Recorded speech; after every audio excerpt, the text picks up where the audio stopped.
सुहेल अफरीदी ने जो एक बड़ी अजीब बात बताई वो ये कि लगभग 700 लोग उनके गिरफ्तार हुए।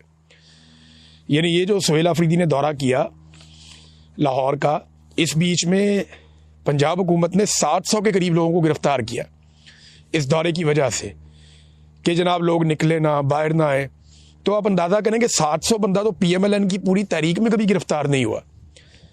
700 बंदा तो लंबी चौड़ी तहरीकें चलती हैं पॉलिटिकल पार्टीज़ की, टोटल 700 बंदा तो पूरी तहरीक के कई महीने गुजर जाते हैं, उनमें गिरफ्तार नहीं होता। कभी 50, कभी 100, कभी 150, 200 बंदा तक सुना, लेकिन 700 बंदा गिरफ्तार कर लिया। ये तो डिक्टेटर्स के दौर में भी नहीं होता। और ये सिर्फ एक दौरे के लिए, जहां ना कोई जलसा था, ना कोई रैली थी, ना कोई बहुत बड़ा पॉलिटिकल इवेंट था क्या?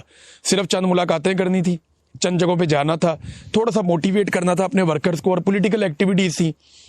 तो जब मुल्क में पॉलिटिकल एक्टिविटीज होती हैं तभी तो जमहूरियत आगे बढ़ती है, तभी तो मुल्क आगे बढ़ता है।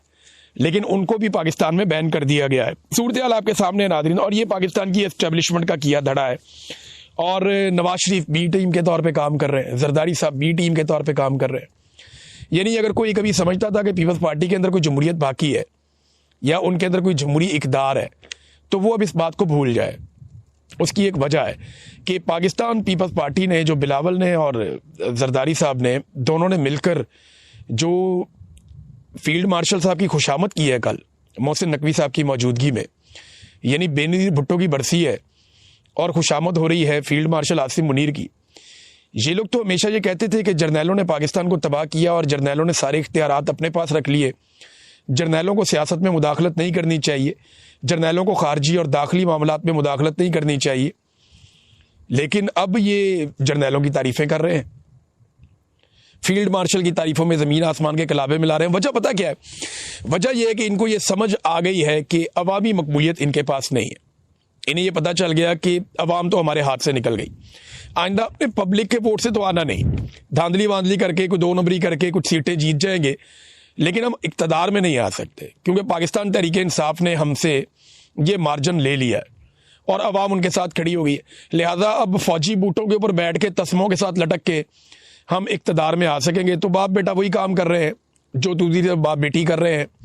तो इस वक्त जो कुल मिला के सूरत हाल है वो मैं आपके सामने रख देता हूँ। जो सियासी मंजरनामा है ना पाकिस्तान का, वो सादा सिर्फ सियासी मंजरनामा आपको बता रहा हूँ मैं। वो ये है कि पाकिस्तान का मकबूल तरीन लीडर इमरान खान है। वोट इस वक्त सिर्फ इमरान खान का है, बाकी किसी पॉलिटिकल पार्टी का नहीं है। फौजी क़यादत और अवाम के बीच में बहुत बड़ी खलीज पैदा हो चुकी है। फौजी क़यादत और अवाम के बीच में बहुत बड़ी खलीज पैदा हो चुकी है। मैंने अभी एक सर्वे करवाया था कि आसिम मुनीर से लोग ज्यादा प्यार करते हैं या इमरान खान से। 28,000 पैगामात आए थे और उनमें सिर्फ 2 पैगामात हमें मिले जो आसिम मुनीर से प्यार करने वालों के थे। इतनी बड़ी खलीज अवाम के और फौजी क़यादत के बीच में पैदा हो चुकी है।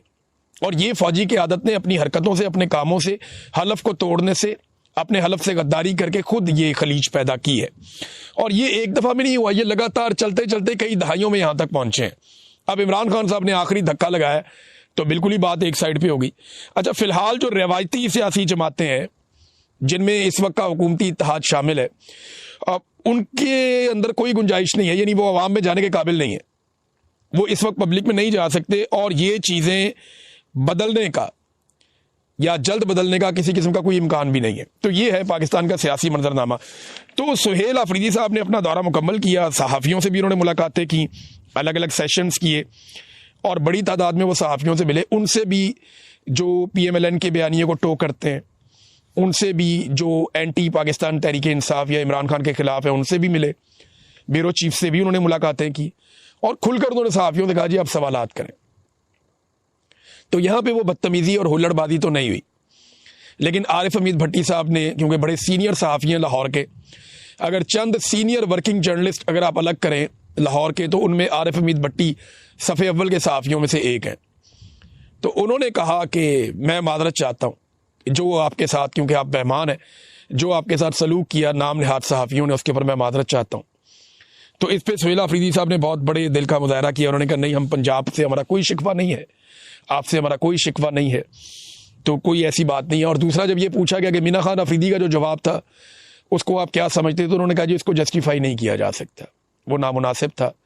लेकिन वो जिस किस्म की बातें उनके साथ की गई उस पर उन्होंने ये जवाब दिया, लेकिन उसकी कोई जस्टिफिकेशन नहीं है, उन्हें ये नहीं करना चाहिए था। और यही मेरी भी राय थी कि मीना खान अफरीदी को चाहे जितने मुश्किल हालात हों, जितने मर्जी ख़राब हालात हों, आपको अपने मुखालिफ के लेवल पे गिरना नहीं चाहिए। देखिए एस्टेब्लिशमेंट तो बहुत नीचे तक गिर गई है, उन्होंने तो पंजाब असम्बली के अंदर अपने बंदे भी शामिल करवा दिए, अंदर घुसवा दिए, लेकिन कम से कम इन्हें गुरेज करना चाहिए था और इन्हें अपने आसाब को टूटने नहीं देना चाहिए था। अच्छा जी, इसमें सुहेला अफरीदी ने एक और बड़ी इंपॉर्टेंट बात की, उन्होंने कहा जी अवाम निकलती है पाकिस्तान तहरीक इंसाफ के लिए, इमरान खान के लिए, हमारी प्लानिंग का फुकदान होता है और इसमें हमारी कोताही शामिल है, इसको हम ठीक करने की कोशिश कर रहे हैं। वो ये बात बिल्कुल ठीक है कि इसको ठीक करना पड़ेगा पाकिस्तान तहरीक इंसाफ को। मनसूबाबंदी अगर बेहतर करें तो जिस तरह पब्लिक निकलती है, अगर उनको सही तरीके से एंगेज किया जाए, फैसिलिटेट किया जाए, तो सूरत-ए-हाल जो है वो बिल्कुल मुख्तलिफ होगी। तो इसमें जो अब स्ट्रीट मूवमेंट है उसके हवाले से पाकिस्तान तहरीक इंसाफ प्लानिंग कर रही है और आने वाले हफ्ते में आपको बड़ी ज़बरदस्त खबरें पाकिस्तान तहरीक इंसाफ से मिलेंगी।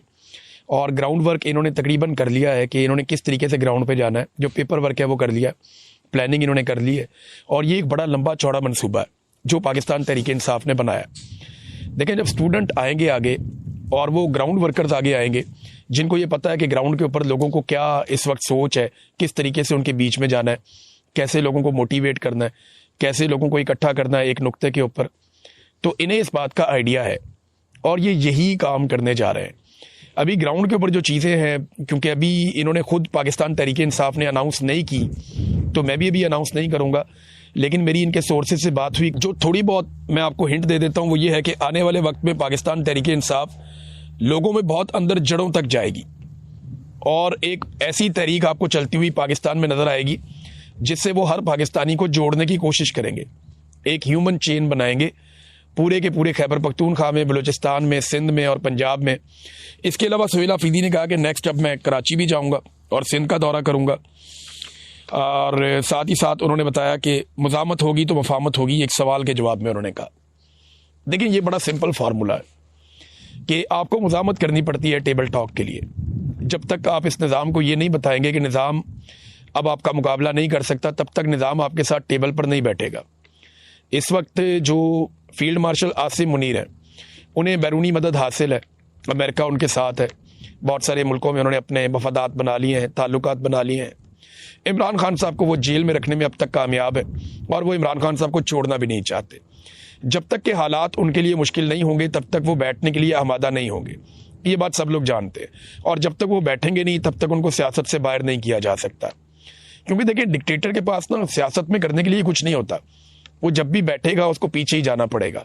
और डिक्टेटर कभी भी डायलॉग से नहीं जाता, हमेशा उसके खिलाफ आपको तहरीक चलानी पड़ती है, आपको उसको इस पोजीशन पे लाना पड़ता है कि वो बैठ के बात करे और बात करके पीछे हट जाए। तो ये हटाने के लिए इनको मुज़ामत करनी पड़ेगी और उसी से कोई मुफाहमत निकलेगी।